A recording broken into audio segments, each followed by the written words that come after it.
두 분 어서 오십시오. 네, 안녕하세요. 네, 고생 많으셨죠? 미세먼지 때문에. 아, 네. 근데 사실 저도 힘든 건 그렇지만 차 타고 가면서 우리 아이들이 그러니까요. 마스크를 쓰고 예. 총총걸음으로 집에 가는 거 보고 약간 마음이 아프더라고요. 예. 이런 환경을 좀 좋게 만들어주지도 못한 또 기성 세대들의 네. 그런 안타까움이 있어요. 그 월별로 미세먼지가 빅데이터상에 얼만큼 언급되는지 자료가 있나요? 사실 이 SNS 데이터는 이제 휴먼 데이터라고 하죠. 사람이 직접 올리는 글이기 때문에 이제 휴먼 센싱 할 수 있는 것 중에 하나가 이런 재난.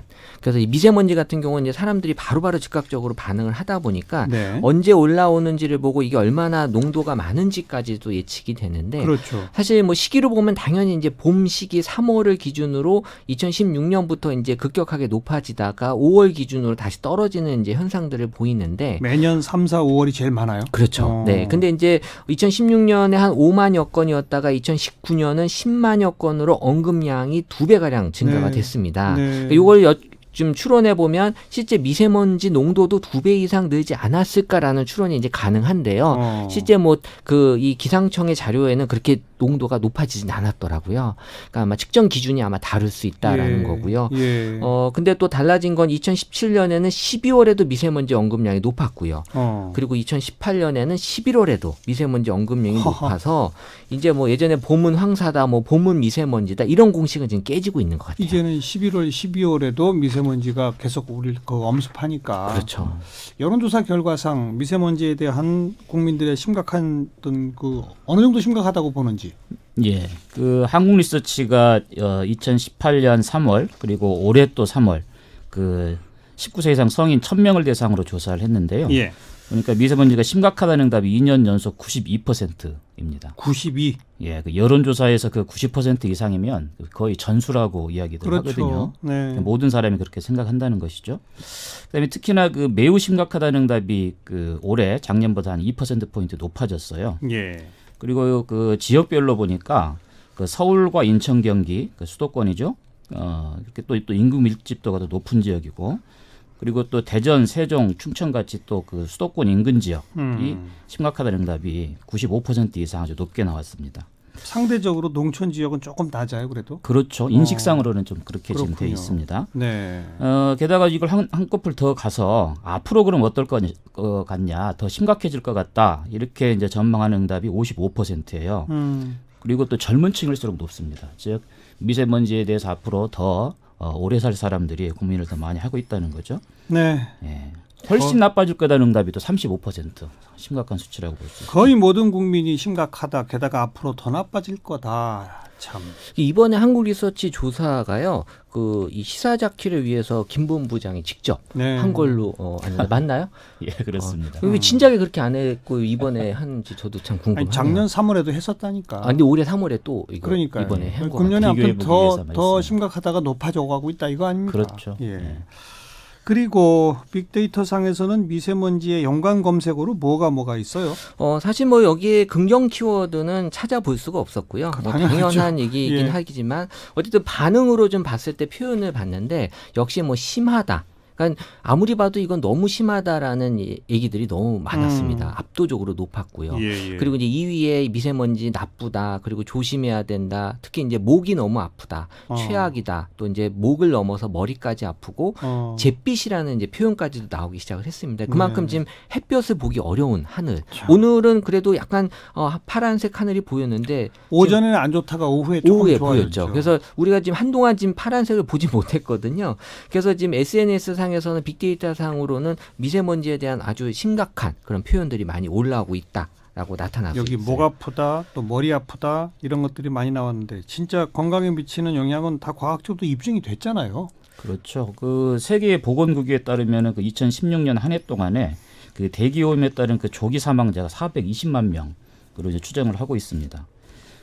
특히나 심장질환 사망자 24%, 뇌졸중 사망자 25%. 그리고 또 폐암 사망자 29% 등이 다 미세먼지 영향으로 추정이 되고 있는 정도거든요. 그래서 세계보건기구는 대기오염이 긴급한 관심을 요하는 새로운 전염병으로 규정을 하면서 2013년에 미세먼지, 초미세먼지를 1군 발암물질로 규정하게 됐습니다. 그랬죠. 이런 미세먼지가 사람들의 일상생활도 달라지게 만들고 있죠. 네, 그 미세먼지로 인해서 우리가 뜨는 뭐 아이템들이라고도 볼 수 있는데요. 일단 뭐 미세먼지 관련돼서는 이 마스크가 뭐 가장 현재로서는 최선의 방법으로 많이들 찾고 있고요. 예. 그리고 이제 공기청정기, 그 다음에 이제 뭐 방독면까지 얘기가 나왔습니다. 방독면도. 그러니까 뭐 실제 방독면을 얘기하는 건 아니지만 마스크가 이제 그런 역할을 했으면 좋겠다라는 예. 그런 표현이었고요. 그리고 이제 가습기에 대한 얘기도 있었고 또 미세먼지를 내가 직접 측정했으면 좋겠다. 그러니까 뭐 어떤 정부의 발표보다도 내가 동네마다 또 다르기 때문에 이런 것들을 좀 알고 싶어하는 니즈들이 많아졌다라는 그렇죠. 걸 알 수 있고요. 네. 어쨌든 지금 뭐 마스크에 대한 얘기들도 이슈가 많은 게 이게 뭐 이 마스크가 효과가 있냐 없냐에 대한 그러니까요. 얘기들도 많았고 그래서 이런 마스크에 대한 어떤 신뢰에 대한 얘기들도 좀 많이들 사람들에게 관심을 좀 보여주고 있었고 공기청정기의 언급량이 지금 2016년도에 비해서 5배 이상 일단 급증이 됐고요. 특히 이제 가정용 공기청정기 그러니까 아이를 키우는 집에서는 어떻게 보면 공기청정기가 꼭 있어야 된다는 생각들 많이 하고 있고 예. 그래서 지금 마스크로는 역시 부족하고 방독면이 필요하다라는 그런 하하. 방독면이라는 키워드 어쨌든 외출할 때마다 이게 뭐 미세먼지에 대한 수치를 좀 정확하게 알고 싶어하는 그런 사람들의 생각도 지금 나타나고 있으면서 지금 미세먼지로 인한 우리 생활이 정말 많이 변화되고 있구나라는 걸 알 수 있었어요. 그런 그 일상생활 변화 여론조사상에도 드러납니까? 예, 그 2018년 조사 결과에 따르면은요, 그 우리 국민의 90%, 그 10명 중 9명이죠. 그 미세먼지 예보 등 일교예보에 대해서 더 관심을 가진다 이런 응답이 나왔고요. 예. 그다음에 10명 중 8명은 그 야외 활동보다 실내 활동에 증가한다. 네. 그런데 저 같은 경우도 이번 주말에 그 등산을 가고자 했었는데 못 갔던 거죠. 예. 사실은 뭐 하고 싶어서가 아니라 어쩔 수 없어서 실내 활동이 증가하게 되는 그런 상황이겠죠. 네. 그리고 또 그 10명 중 7명은 마스크를 또 착용을 한다. 10명 중 7명. 그렇습니다. 이 마스크 아까 말씀하신 대로 사실은 이게 또 옳은 거냐 호흡기 측면에서 이런 또 논란들이 있긴 합니다만 불안하기 때문에 또 어쩔 수 없는 거죠. 예. 그리고 또 그 10명 중 한 5명 정도는 그 실내 공기질 관리를 위한 그 공기청정기를 구입을 했다. 그리고 아직까지는 뭐 그렇게 그 많은 숫자를 할 수는 없겠습니다만 그래도 먼지 제거를 위한 의료관리기나 건조기를 또 구입을 했다. 이것도 한 12% 되거든요. 예. 즉 그 미세먼지로 인해서 일반적인 경제 활동도 좀 많이 달라지고 있는 양상이라는 거죠. 그 값이 싼 거부터 많이들 하는 거예요. 예. 의료관리기, 건조기 이런 건 값이 비싸다 보니까 이제 아직은 엄두를 못 내지만 마스크는 대체로 하고 공기청정기 샀다는 분도 참 많아지고 있고 그렇죠. 공기청정기도 이제 그 장소가 예전보다 좀 달라졌는데요. 예전에 없었던 장소 키워드가 이제 카페나 어린이집, 교실 같은 곳이 이제 공기청정기로 새롭게 예전엔 네. 집이나 사무실 정도였는데 지금은 이제 이런 곳곳에 공기청정기에 대한 필요성을 많이 좀 느끼면서 정부에서도 각급 교실에 이거 다 하겠다 뭐 이런 방침들 내놓고 있지 않습니까? 네. 그렇죠. 네. 그리고 그 과거에 황사가 심하고 그러면 뭐 삼겹살을 먹으면 없어진다 뭐 이랬었는데 뭐 그런 언급량은 없어요. 그럼 뭐 삼겹살에 대한 논란이 한동안 많이 있다 보니까 이제 삼겹살은 아니다라는 인식이 좀 생긴 것 같고요. 예. 그러면서 최근 한 달 기준으로 제가 그러면 요새 사람들이 뭘 먹으려고 생각하는지 미세먼지로 인해서 예. 일단 역시 이제 대안이 없다고 생각하니까 된장국을 많이 찾는 것 같아요. 그래서 뭔가 된장국이 그나마 현재로서 내가 미세먼지로부터 나를 보호할 수 있는 음식이다. 라는 생각을 많이 하고 계셨고요. 진짜요? 네. 그래서 근거가 있어요? 아니 없어요. 근데 이제 없지만 없기 때문에 사람들이 나름대로 내가 그래도 뭘 먹어야 되는데 이건 좀 좋지 않을까라고 해서 된장국을 찾는데 이 봄이다 보니까 뭐 냉이 된장국이나 이런 것들을 또 일부러 해서 먹으시는 분들이 있고요. 여전히 또 이제 차가 그래도 효과가 있을 거다라고 해서 차에 대한 얘기 올라와 예. 있고요. 예. 그리고 미역국은 항상 무슨 문제가 있으면 항상 올라와요. 예. 이 미역에 대한 사람들의 또 생각들이 남다른 게 있는 것 같고 또 돼지고기 대신에 이제 삼겹살 대신에 오리고기가 올라왔습니다. 그래서 네. 오리고기는 좀 낫지 않을까? 그리고 아무튼 미세먼지와 관련돼서 효과가 있다고 입증된 음식은 아직은 없는 없어요. 거예요. 네. 아직은 없는 없어요. 겁니다. 네. 자, 이제 중요한 논점 하나가 이게 중국 탓이냐, 뭐 우리 내부 요인이냐, 뭐 이거 참 설왕설래 많잖아요. 그거 그 김수석 본부장 혹시 여론조사 항목에 넣었어요? 예, 그렇습니다. 예. 이것도 작년과 올해 두 번에 걸쳐서 한번 확인을 해봤는데요. 뭐 2018년에 76%, 2019년에 77%로 중국 등 주변국 영향력 이게 가장 크다 이렇게 인식하고 있다. 압도적이죠. 예. 그리고 또 젊은 층일수록 그런 중국 등 주변국 영향이 크다는 응답이 높았습니다. 그런데 이제 올해 응답 결과에서 하나 좀 주목되는 것은 그 석탄, 화력 발전소 이쪽 배출가스의 영향이 크다라는 응답이 3%에서 8%로 높아졌어요. 네. 그 최근에 그 원전 그리고 대체 에너지 관련 영향력이 있었지 않았나 이런 논란들이 좀 많이 있었죠. 예. 그리고 이제 기타 그 미세먼지에 영향을 주는 요인으로는 그 경유차 등과 같은 자동차 배기가스 그리고 그 공장이나 공사장에서 매연 이런 것들도 이제 꼽혔습니다. 어쨌든 중국 탓이다가 76, 77% 압도적이죠. 4분의 3이 넘는다. 예. 빅데이터 상에서도 비슷해요?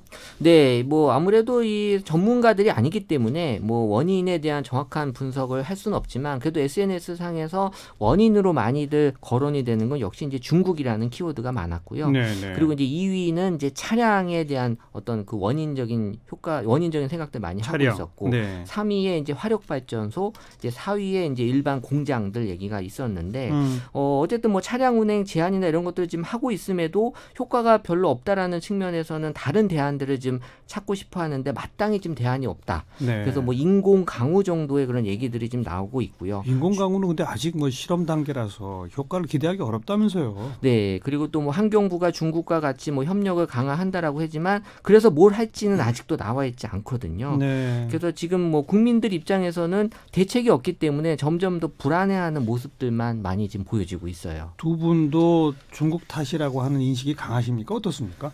뭐 기본적으로 그 요인은 충분히 있다 생각을 하고 있습니다. 그래서 뭐 어쨌든 외교적으로든 그 중국 내부에서의 노력이든 그게 좀 필요하지 않겠나 그런 생각은 좀 하고 있습니다. 저는 뭐 중국도 나름대로의 노력을 몇 년 동안 하고 있는 걸로 알고 있거든요. 그러니까 뭐 갑자기 중국 때문에 우리가 확 나빠질 거다라는 그런 생각보다는 기후가 좀 달라졌다. 날씨. 예, 언제부턴가 우리가 사실 비도 안 오고 그리고 또 바람도 안 불고. 그러니까요. 예전에 있던 먼지들이 그 전에는 잘 날아갔다가 지금은 계속 우리 위에 머무르는 그런 게 더 아무래도 문제가 되지 않나라는 생각이 들더라고요. 방금 얘기한 것처럼 그 통계상으로도 중국의 미세먼지를 지난 몇 년 사이에 뭐 어떤 곳에서는 뭐 30%, 어떤 곳에서는 40%뭐 줄였다더라 뭐 이런 얘기들이 나온단 말이에요. 네네. 그런데 우리가 느끼기에 우리의 그 미세먼지 초고농도가 되는 날짜의 숫자는 더 늘어나고 있잖아요. 네. 이걸 어떻게 봐야 될까 모르겠어요. 그런데 참 그 희한한데요. 저희가 그 지난 20년 자료를 한번 봤어요. 그랬더니 사실은 미세먼지 농도는 더 줄어들었어요. 개선이 되는 물론 지금 큰 수치는 아니긴 합니다만 우리나라도 우리나라가. 근데 그건 좀 미미하다고 하더라고요. 그렇죠. 예. 근데 어쨌든 중국은 한 30-40% 줄인 것도 맞고, 그렇죠. 우리도 조금은 줄었다는 얘기고. 맞습니다. 근데 요즘 왜 이러냐고요. 저는 그래서 그게 민감도가 상당히 지금 더 커진 것이 아닌가. 그리고 또 미세먼지 이외에 초미세먼지에 대해서도 저희가 더 관심을 갖고 있는 지금 현재 상황 이런 것들이 같이 결부돼서 그런 것이 아닌가 싶기는 합니다. 그러니까 사실 이 요새 아이들을 보면요, 이 눈썹이 속눈썹이 되게 길어요. 그러니까 뭔가 자기로부터 보호하려는 그 우리 그 진화가 인간들도 지금 시작이 된 것 같아요. 그러니까 뭔가 지금 공기가 안 좋기 때문에 달라지고 있는 우리 변화들이 지금 조금씩 보여지고 있는데 너무 청정 지역에 있다가 이 서울 같은 데 오면은 다 이게 막 애들이 감기 걸리고 하거든요. 그러니까 지금은 전반적으로 우리가 좀 이 환경 변화에 지금 적응하려고 하는 시도도 나름대로 좀 필요하지 않나. 뭐 이거를 막을 수 있는 방법이 현재 없기 때문에 사실 우리가 인간이 막 대단하다, 뭐 인공지능 기술 이런 거 만든다고 얘기하지만 지금 조그만 미세먼지 하나 때문에 지금 아무런 대책도 못 세우고 있는 또 미약한 존재가 또 인간이 아닌가라는 생각이 들어요. 지금 정부가 추진하고 있는 대책에 대한 국민들의 평가는 어떻습니까? 예, 오늘 사실은 뭐 그 범정부치 않은 국가 기구를 만든다는 그런 이야기도 있었죠. 그런데 여론조사 결과에 따르면 그 정부의 여러 대책에 대해서 국민의 68%가 좀 부정적으로 평가합니다. 사실은 좀 예측 가능한 그런 응답 결과라고 할 수 있겠습니다만 어쨌든 계속 이 고농도가 며칠째 계속되고 이러니까 그렇죠. 정부는 공약상으로는 뭐 줄이겠다고 하더니 뭐 하는 거야? 뭐 당장 이런 반응이 나올 수밖에 없잖아요. 그렇죠. 뭐 현실에서 느끼는 것이니까요. 그래서 뭐 잘하고 있다는 응답도 23%예요. 근데 이걸 보면은 예컨대 대통령 국정운영 평가 거의 50% 근접하죠. 민주당 지지도 한 40% 내외가 되는데 이것에 비해서도 낮은 거예요. 그러니까요. 즉 그 지지층에서도 그 잘하고 있다는 응답을 제대로 못 받고 있는 그런 상황인 거죠. 네. SNS상에서도 미세먼지 관련해서 정부한테 좋은 얘기 나오는 건 별로 없죠. 왜냐하면은 지금 나아진 게 없기 때문에 그러니까요. 뭐 정부는 대책을 마련한다고 했지만 결과적으로는 그게 효과가 없다라고도 받아들이고 있고 지금 원인조차 파악이 안 되기 때문에 거기에 대한 이 대책의 불신들이 많이 있다 보니까 알아서 내가 어떻게든 살아야겠다라는 그런 방법들을 많이 찾으려고 하는 것 같아요. 네. 두 분도 이 문제의 전문가는 아닙니다만 이런 대책 좀 필요할 것 같다. 혹시 좀 생각해 보신 거 있으세요? 좀 긴 이야기긴 합니다만, 뭐 저는 저도 지금 올해 봄에 좀 해보려고 하는데 나무 좀 심고 싶습니다. 예. 지금 뭐 사실 북한에도 지금 가장 그 대북 지원에서 우선적으로 언급이 됐던 것이 그 산림 녹화 아니겠습니까?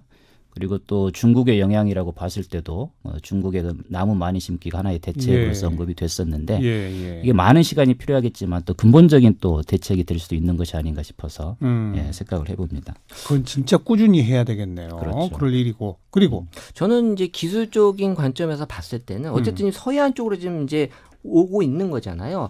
이 서해안에 엄청나게 큰 이 분수를 만들어서 그게 쫙 올라와서 가능한 얘기예요. 아니 제가 그래서 서두에 말씀드렸잖아요. 이제 기술적인 관점에서 이제 볼 수 있는 얘기인데 그렇게라도 좀 뭔가 먼지를 가라앉히는 방법이 필요하지 않을까. 그러니까 사실 이제 위로 올리는 기술은 있어요. 근데 그게 이제 과연 얼마만큼 올릴지가 문제인 것 같긴 해요. 네. 예. 근데 어쨌든 지금 환경 오염이 이거 말고도 많이 있거든요. 뭐 미세먼지가 지금 뭐 나오긴 했지만 우리 앞으로도 지금 환경 재앙이 계속 나올 것 같은데 이 시민 의식도 분명히 좀 필요하지 않을까. 우리가 이렇게 살다가는 다 같이 힘들어질 수 있으니까. 당연한 얘기죠. 네, 뭔가 자연 친화적인 관점에서 많은 심각하게 받아들이고 뭔가 새로운 것들을 좀 찾았으면 하는 생각이 필요할 것 같아요. 오늘 여론조사 결과도 그렇고 빅데이터 상으로도 그렇고 한마디로 말해서 미세먼지 우리 온 국민이 심각하다고 느끼고 있고 앞으로 더 나빠질 거라고 보고 있고 정부가 지금까지 한 거에 대해서는 이 정도 갖고는 안 된다는 거고 그럼 진짜 뭔가 국민의 의지를 모아갖고서 특단의 대책들을 세워야죠. 지금부터라도. 안 그렇겠습니까? 네. 그러니까 저도 사실 이 문제만큼은 정말 국민들 다 같이 힘을 모아서 뭔가 정부만 믿지 말고 여러 가지 대안들도 좀 많이 쏟아내서 효과적인 방법을 좀 찾아야 되지 않을까 생각을 합니다. 상징적인 지표가 아까 말씀드린 사실 20년 전과 비교해 보면 높아진 건 아니거든요. 네네. 그 과정에 배기가스를 줄였다랄지 여러 어떤 그 미세먼지를 줄이는 그런 정책들 또는 생활의 어떤 변화들이 복합적으로 저는 됐기 때문에 그랬다고 보거든요. 그나마 늘어나진 않게끔 했다는 건데 그렇죠. 그거 갖고 안 된다는 거예요. 이제는. 이제 더 그렇죠. 해야 되겠죠. 동시다발적으로. 그리고 분명한 것은 중국과의 협력. 그게 뭐 강력히 우리가 항의한다고 해결될 문제는 아닙니다만 지금보다는 훨씬 더 적극적으로 중국 이대로 가면 우리한테 안 된다. 국제 분쟁이 될 수도 있다. 이런 정도의 노력도 꼭 있어야 될 것 같네요. 자, 여론조사 전문가 김준석 본부장, 빅데이터 연구자 최재원 이사 두 분 수고하셨습니다. 네, 감사합니다.